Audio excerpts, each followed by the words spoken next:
T'intéresses à la bourse, tu sais qu'il y a principalement deux grosses écoles, deux grosses approches pour investir sur les marchés financiers. On va avoir d'un côté les personnes qui vont avoir plutôt une approche capitalisante et de l'autre côté ceux qui vont plutôt opter pour une approche de rente en investissant dans des entreprises à dividendes, donc qui vont peut-être soit décider d'investir via des stratégies passives, des ETF qui vont être distribuants, donc qui vont reverser comme ça au fur et à mesure du temps une partie des bénéfices liés aux différentes entreprises sous forme de dividendes. Et puis il y en a d'autres qui vont décider de faire du stock picking. Et c'est vrai que quand on est plutôt dans une approche capitalisante, on va avoir tendance à dire bah non, moi je veux avoir une approche capitalisante, je vais même pas regarder en fait les entreprises qui vont verser des dividendes parce que ça fait pas vraiment partie de l'approche que j'aurais sélectionnée. Et dans cette vidéo, j'aimerais te présenter justement un papier de recherche qui peut peut-être remettre en perspective notre manière d'investir sur les marchés financiers et pourquoi pas peut-être allier les deux, pourquoi pas se poser la question et de se dire tiens, même si j'ai une approche aujourd'hui plutôt capitalisante, est-ce que aujourd'hui ajouter et faire du stock picking ou avoir une part de mon portefeuille vers une stratégie de rente, est-ce que ça a quand même un intérêt et si oui, dans quelles circonstances? C'est justement ce qu'on va essayer de voir ensemble dans cette vidéo. Tout ce que je te présente dans cette vidéo, c'est issu de ce papier de recherche que je te mettrai dans la barre d'infos si jamais tu veux éventuellement croiser les sources et revenir aux sources officielles pour peut-être aller un petit peu plus loin et comparer les informations que j'aurais pu te présenter dans ce contenu sur YouTube. Donc cette étude, elle commence déjà tout de suite par nous présenter deux raisons principales d'investir dans les actions qui versent des dividendes, même si selon moi, ce n'est pas les seuls avantages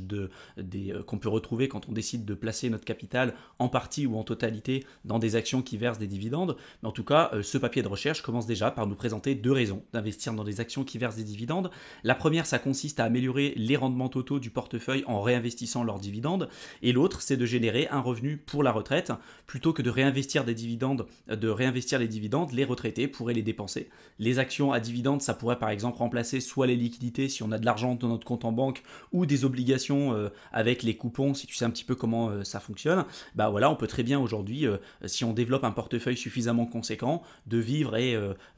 faire notre retraite, continuer notre retraite simplement avec les dividendes qui sont versés par des actions. Et d'ailleurs, si on regarde les portefeuilles des plus gros investisseurs au monde, que ce soit par exemple, là je t'ai mis à gauche Warren Buffett et à droite Ray Dalio, là c'est des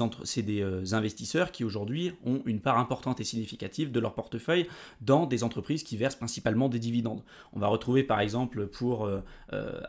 Warren Buffett donc 51 de son portefeuille chez Apple, on va retrouver donc Coca-Cola, on va retrouver également aussi American Express, Bank of America, et puis tu vois pour Ray Dalio, donc il a une partie de son portefeuille dans des ETF, dans de la gestion indicielle, mais on va retrouver aussi des boîtes qui versent des dividendes comme Procter & Gamble, Johnson & Johnson, Coca-Cola, etc., etc. Donc c'est des boîtes en fait qui versent des dividendes et en plus de ça des dividendes croissants qui augmentent comme ça d'année en année. Donc il y a un vrai intérêt, il y a une vraie stratégie derrière dans la mise en place de cette stratégie et le fait d'avoir des entreprises qui versent des dividendes. Et encore une fois, on voit que la plupart des gros investisseurs aujourd'hui, dans la gestion de leur portefeuille, dans leur allocation de patrimoine, bah, ils ont quand même à chaque fois une part significative et non négligeable de leurs actifs dans des entreprises qui versent des dividendes. Sur ce graphique, on va pouvoir comparer différentes approches et différentes stratégies d'investissement en fonction de leur performance et sur une période de 25 ans. Donc l'étude, elle a été effectuée entre août 1998 et juillet 2023 et on va comparer du coup l'approche indicielle, l'approche en investissant dans des fonds qui vont à chaque fois verser des dividendes, l'approche indicielle qui va verser des dividendes, les fonds qui vont verser des dividendes avec des performances brutes et des performances nettes, et on va le comparer à ce qu'on appelle le Vanguard Total Stock Market qui correspond en gros, si tu veux, au marché global. Ce qu'il faut savoir déjà, c'est que sur les 945 fonds d'actions américains qui étaient référencés et qui existaient en 1998, il y en a uniquement 137 qui ont été capables, sur une période de 25 ans, de surperformer durablement les performances du Vanguard Total Stock Market qui correspond, comme je te l'ai dit un petit peu plus tôt, aux performances globales du marché. Mais ce qui ressort quand même déjà de cette image, c'est que ce qui fonctionne le mieux aujourd'hui sur une période de 25 ans, sur cette période d'études, c'est les plus grands gagnants, c'est clairement aujourd'hui les indices à dividendes, donc le fait par exemple d'utiliser une approche passive en utilisant des ETF qui vont verser régulièrement des dividendes. Là on était sur des performances entre août 1998 jusqu'à juillet 2023, une performance annualisée moyenne de 8,76% contre 7,51% globalement pour les fonds qui vont verser les dividendes avec des performances nettes, avec des performances brutes, en prenant pas compte de l'inflation, de l'imposition, etc., etc., on était sur des performances de 8,49%, alors que les performances globales du marché sur cette même période, on était plutôt sur des performances de 7,93%. Maintenant, si on se penche un peu plus sur le risque des différentes alternatives et des différents portefeuilles en comparant vraiment la volatilité des portefeuilles les uns avec les autres, au final, on se rend compte que l'approche en utilisant les index à dividendes, ça permet d'avoir moins de volatilité, donc in fine un peu moins de risque que le fait d'investir dans des indices globaux de marché qui sont représentés par le Vanguard Total Stock Market, puisque par exemple là, avec les indices à dividendes, on est capable d'avoir, selon cette étude et sur la période d'analyse, entre août 98 et juillet 2023, d'avoir 8% en moins de volatilité que d'investir tout simplement sur un indice global de marché. Donc non seulement ça nous permet d'avoir plus de rendement, mais également aussi moins de risques puisqu'on va avoir un peu moins de volatilité. Donc les actions à dividendes réduisent la volatilité globale d'un portefeuille. Ce qu'il faut savoir, c'est que toutes les approches par contre à dividendes ne permettent pas de battre le marché. On a vu tout à l'heure qu'en effet c'était une stratégie qui était intéressante parce que en général on est capable d'avoir un peu plus de rendement que ce que est capable aujourd'hui de nous fournir le marché, mais également aussi, ça nous permet de limiter la volatilité et le risque de notre portefeuille. Mais toutes les approches ne se valent pas et toutes les approches à dividendes ne permettent pas de battre sur une période de 25 ans, bien évidemment, le marché. Par exemple, il y a l'indice S&P Dividende Aristocrate et le fonds Easton Vance Dividend Builder qui ont pu faire mieux que le marché sur une période de 25 ans. Le Vanguard Total Stock Market sur cette même période a fait 7,93% de rendement, alors que pour la première approche qui est l'approche indicielle avec le S&P Dividende Aristocrate a été capable de faire 9,78% et 9,48% pour Easton Vance Dividend Builder, qui est un fonds tout simplement d'investissement. On peut se dire a priori que 2% de rendement en plus sur cette période, c'est pas énorme, mais si tu rajoutes ça avec les intérêts composés et 2% par an en moyenne, parce que ça je te rappelle que c'est des rendements annualisés en moyenne sur cette période-là, c'est juste énorme. Tu peux t'amuser à faire des calculs avec les rendements composés de 2% supplémentaires sur une période de 25 ans, mais c'est clairement une différence énorme pour peu que tu aies les bonnes approches et les bonnes stratégies. Donc de manière générale, on se rend compte que l'approche à dividende, l'approche indicielle fonctionne très bien, mais toutes les approches indicielles ne permettent pas de battre finalement le marché, mais globalement l'approche à dividende reste quand même plus performante que les autres approches en utilisant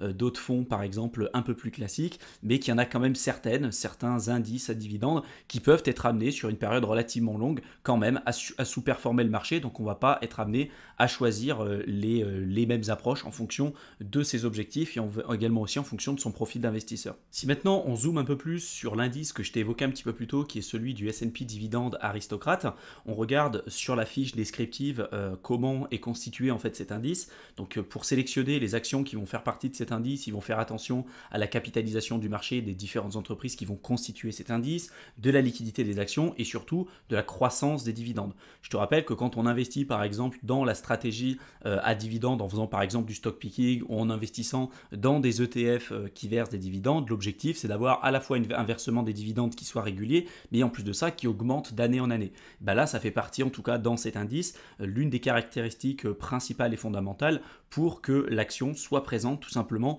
dans cet ETF. Donc c'est des entreprises qui ont augmenté depuis au moins 25 années consécutives leur part de dividendes qui sont reversés aux actionnaires sans avoir interrompu ne serait-ce qu'une seule fois le versement tout simplement de leurs dividendes. C'est un peu les mêmes critères qu'on retrouve de toute façon dans des entreprises qu'on appelle des aristocrates dividendes, donc qui versent des dividendes depuis des dizaines et des dizaines d'années. Si maintenant on regarde comment s'est comportée l'approche à dividendes en fonction des différentes périodes de crise, là par exemple le cas qui est donné dans cette analyse c'est notamment le crack des actions technologiques avec l'explosion de la bulle internet dans les années 2000. Donc là l'étude elle a été effectuée entre avril 2020 et septembre 2002 et on remarque que lorsque le marché sur cette période avait perdu presque 45% de sa valorisation, l'approche à dividendes, que ce soit l'approche avec les fonds à dividendes ou les indices à dividendes, on a eu une baisse qui était quand même nettement plus faible. On a eu 15,50% de volatilité, donc de baisse sur notre portefeuille avec l'investissement indiciel avec les dividendes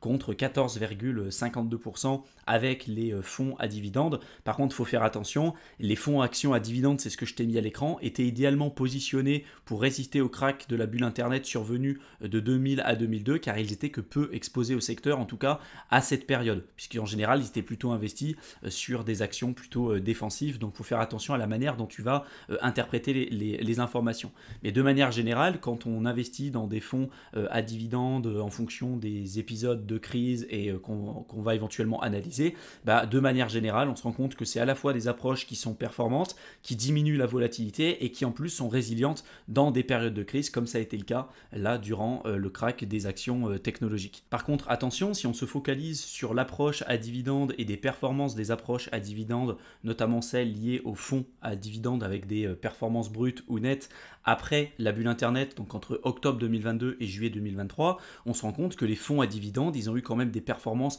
un peu plus faibles que celles du marché, puisque sur cette même période, le marché a fait en moyenne 11,14% contre 10,88% pour des performances brutes pour les fonds à dividendes et 9,90% pour des performances nettes avec les fonds à dividendes. Donc ça dépend en fait de la période qu'on va décider d'analyser. Oui, globalement sur une période de 25 ans, donc sur le très long terme, c'est les approches qui fonctionnent très bien, mais il peut arriver à un moment donné sur des périodes plus ou moins longues en fonction de ce qu'on va être amené à analyser, d'avoir peut-être une stratégie plutôt qu'une autre qui peut être amenée à sous-performer. Maintenant, avec tout ce que je t'ai évoqué, il y a beaucoup de gens qui vont regarder la vidéo et qui vont se dire c'est super, moi je vais forcément m'orienter vers une stratégie à dividendes parce que ça permet globalement d'avoir des meilleures performances, diminuer la volatilité, ça résiste bien plutôt dans des périodes de crack et dans des périodes un peu de peur globale sur le marché comme ce qu'on a pu avoir avec l'explosion de la bulle Internet dans les années 2000. Donc quoi demander de plus en fait? Pourquoi je m'embêterais à utiliser d'autres stratégies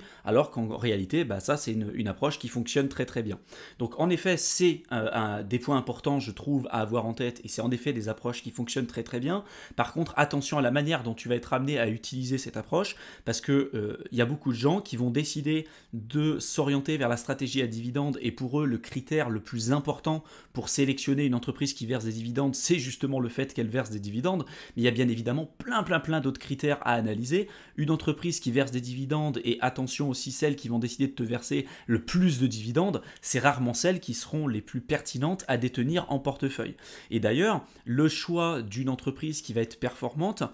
c'est pas forcément celle qui va uniquement verser des dividendes. Tu peux très bien avoir des boîtes qui aujourd'hui ne versent pas de dividendes et qui pour autant vont te permettre d'obtenir des résultats bien plus significatifs sur le long terme. Le versement des dividendes, ça peut être un critère important, mais il y a plein d'études aujourd'hui académiques qui démontrent, dont une que je vais te présenter à l'écran, qui ont démontré avec vraiment des preuves à l'appui que statistiquement parlant, si tu choisis, si ton critère numéro 1 pour surperformer le marché ou pour obtenir des performances plus importantes sur le marché, c'est de choisir une entreprise qui va avoir comme critère numéro 1 le versement des dividendes, c'est souvent une erreur. Il y a plein d'autres critères qui peuvent expliquer la surperformance d'une entreprise par rapport à d'autres et c'est en aucun cas le versement de dividendes. Tu peux en effet choisir des entreprises qui versent des dividendes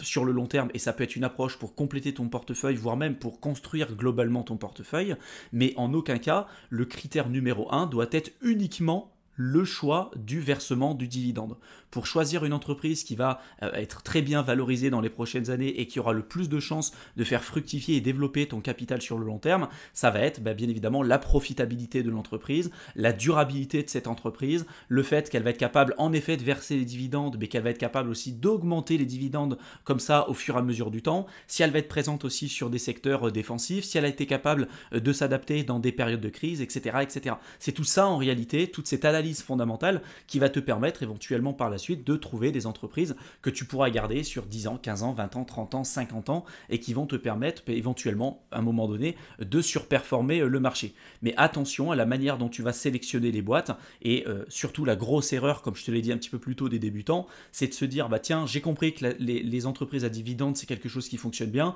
moi je vais regarder les boîtes qui versent le plus de dividendes, par exemple une boîte qui va verser à un moment donné une année 12% de dividendes, je vais prendre cette boîte, mais attention parce que souvent des boîtes qui vont verser énormément de dividendes, souvent elles vont pas être capables de les tenir sur le très long terme et ça peut être aussi pour un moyen pour attirer un peu le nonchalant ou les débutants, c'est-à-dire qu'une boîte qui va augmenter énormément son dividende une année Souvent, c'est pour dire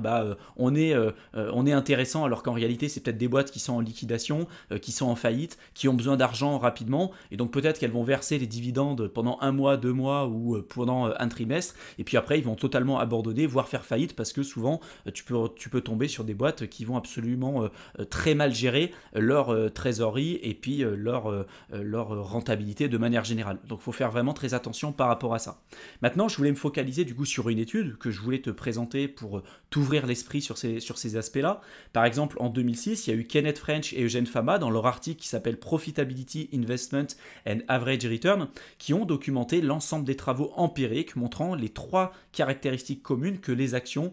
peuvent avoir et qui vont leur permettre de prédire des rendements moyens plus élevés sur le marché. Et tu vas voir que parmi ces 3 critères, il ne va pas y avoir les dividendes. On va retrouver le prix par rapport à la valeur comptable, qu'on appelle la book value.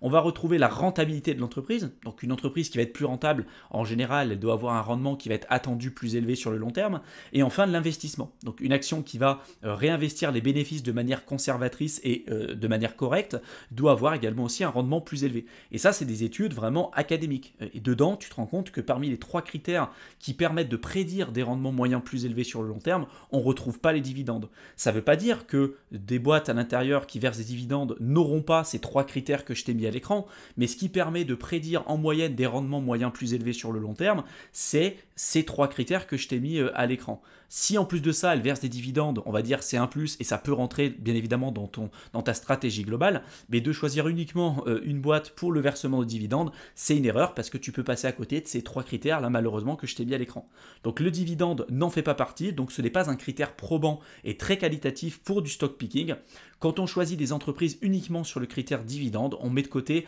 d'autres critères qui peuvent avoir un effet positif sur la rentabilité de l'investissement. Par exemple le facteur value, le facteur rentabilité, etc. etc. Donc si tu veux décider de t'orienter par exemple vers une approche de stock picking et également aussi la coupler avec une approche passive, parce que tu as compris que faire du stock picking avec les études académiques, il y a quand même très peu de chances et très peu de probabilité que tu arrives à surperformer le marché sur le long terme. Il y a plein d'études qui démontrent aujourd'hui que 90 à 95% des professionnels de la finance ne sont pas capables avec une gestion active, donc en faisant du stock picking, de faire mieux tout simplement que le benchmark et que le marché qu'ils essayent de surperformer. C'est pour ça que d'avoir un portefeuille par exemple à 80% ou 70%, peu importe, mais un socle relativement solide et important et significatif sur une approche indicielle, pour moi c'est pas forcément une mauvaise chose. Et après pourquoi pas la compléter avec 10, 15, 20, 30% en fonction de ce que tu veux faire, avec une approche de stock picking si c'est vraiment quelque chose que tu as envie de faire, si tu es capable d'analyser fondamentalement les entreprises,